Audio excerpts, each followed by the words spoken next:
Bom, a gente volta a falar sobre o julgamento da chapa Dilma Temer. Daqui a pouco a sessão será retomada. Está conosco a jurista, professora da Universidade de São Paulo, Janaína Pascoal. Professora, como vai? Bom dia. Como sempre, obrigado pela atenção e gentileza. Eu que agradeço a honra, cumprimento a todos, pessoal da Jovem Pan, os ouvintes. Bom, professora, a senhora obviamente acompanhou a sessão de ontem, hoje a sessão é retomada. Qual as impressões que a senhora teve desse dia de ontem? E eu pergunto, essa discussão sobre incluir as delações da Odebrecht no processo, de que forma que isso vai ser encaminhado? Então, o que eu acho que é muito importante esclarecer para os ouvintes é que nós não estamos falando em inclusão das delações ou não inclusão das delações.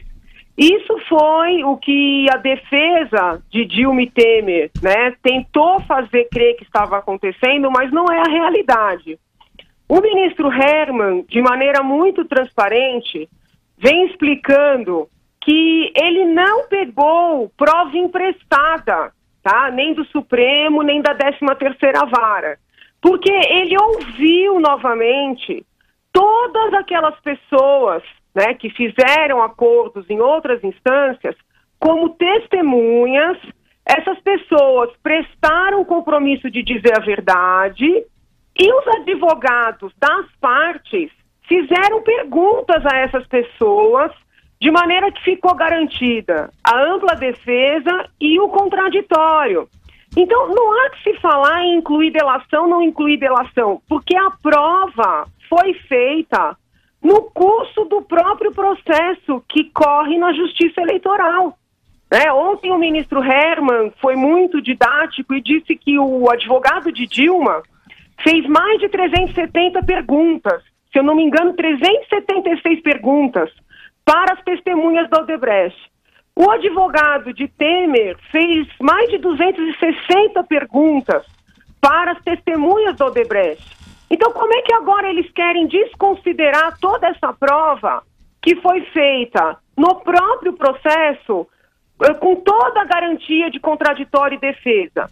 E mais, o ministro foi muito habilidoso ao pedir para projetarem as petições iniciais, porque com isso ele deixou claro que todos os fatos, claro, os conhecidos até então, envolvendo o Odebrecht, as doações ilegais, já estavam presentes na petição inicial e já havia na petição inicial o pedido para oficiar a 13ª Vara Federal de Curitiba, que é presidida pelo juiz Moro, e o Supremo Tribunal Federal, de forma que o ministro não inovou.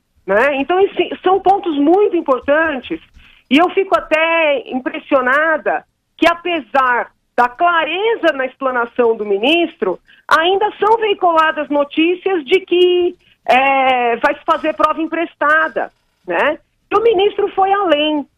Ele explicou que, ainda que ele tivesse utilizado prova de outras instâncias, a legislação eleitoral permitiria. Mas isso ele utilizou como argumentação, porque não foi o que aconteceu no caso. Doutora Janaína Pascoal, bom dia. Como é que a senhora que está acompanhando, assim como nós, esse julgamento, que pode ser que chegue até sábado, não se sabe, alguns falam até da semana que vem, vai depender do andamento dos debates de hoje e tal. Como é que a senhora avalia, acompanhando o que é possível inferir dos 7 ministros? Tudo indica que o presidente Temer vai se safar desse julgamento? Olha, eu quero crer que não, porque para liberar, como a presidente Dilma está mais implicada, para livrar o Temer, eles têm que automaticamente livrar a presidente Dilma. E com isso, eles vão ter que desconsiderar a prova que está nos autos, a oitiva do Odebrecht, a oitiva de João Santana, a oitiva de Mônica Moura, e os fatos que estão no mundo, entendeu? Tudo que nós apresentamos no processo de impeachment, o que já está evidenciado na Lava Jato. Então, como eu tenho dito desde o princípio, vai ser uma desmoralização para a justiça eleitoral. E o doutor Hélio Bicudo acrescenta, não para a justiça eleitoral, mas para a justiça como um todo. Porque veja, professor Vila, a justiça eleitoral é muito, muito cara demora para o contribuinte, né? Os salários são altos, as garantias, vários assessores, carros particulares, motoristas, tudo isso custa muito para o contribuinte. Se eles simplesmente desconsiderarem todas as irregularidades, as ilicitudes, que é um abrandamento, na verdade, os crimes praticados para a eleição de 2014, eles estão dizendo para o povo o seguinte: essa justiça não é real, não serve para nada. Então tem que fechar. Eu falo isso com tristeza, entendeu? Se eles desconsiderarem tudo que está provado, tem que fechar a justiça eleitoral para ter um mínimo de moralidade.